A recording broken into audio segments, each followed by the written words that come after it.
कि ये जो सूबों के इंतखाबात की बात हो रही है, तो कुछ माहिरीन की राय ये भी है, और मैं तो इसको इतना अहम नहीं समझता। मेरा नहीं ख्याल कि ये भी एक इशू बन सकता है कि गुज़श्ता गवर्नमेंट ने, यानी जब पीटीआई की गवर्नमेंट थी, उन्होंने एक ऐलान किया था कि अब जो भी इंतखाबात होंगे वो मरदमशुमारी के बाद होंगे।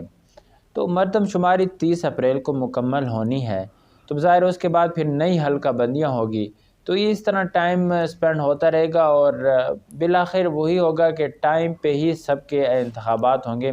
उस दौरान ज़ाहिर है कि कोई बीच में से वो निकाल सकते हैं, आइन की कोई शिक निकाल सकते हैं या कोई कानून में तब्दीली कर सकते हैं, जिसमें ये जो 3 माह का अरसा है ये गवर्नमेंट का, केयर टेकर का, तो इसको पोस्टपोन भी कर सकते हैं, इसको लंबा कर सकते हैं। तो मेरे ख़्याल में ये इस तरह की भी बात की जा रही है, लेकिन मुझे नहीं लगता कि इस तरह की कोई सिचुएशन हो सकती है। हाँ, ये है कि पहले भी कौन सा इतना सियासी आइनी बहरान नहीं था, तो आइन की पासदारी किसी ने की नहीं है। अब तो खींचातानी चल रही है, तो इसी में वो सिस्टम चलाते रहेंगे। ये जो अभी हुआ है फैसला, ये भी खींचातानी है, ये भी आपस में सियासी दो पेज हैं, इसके अंदर कानून या वो चीजें तो नहीं देखी गई। हाँ जी, हाँ जी। अब यही स्पीकर असम्बली हैं, इन्हीं के पास पहले से रिजाइन पड़े हुए हैं। इवन के वो पीटीआई तो ये कह रही थी कि हमारे तो इस्तीफे उस वक्त मंजूर हो गए थे जब कासिम सूरी और असद कैसर साहब ऑन द सीट थे।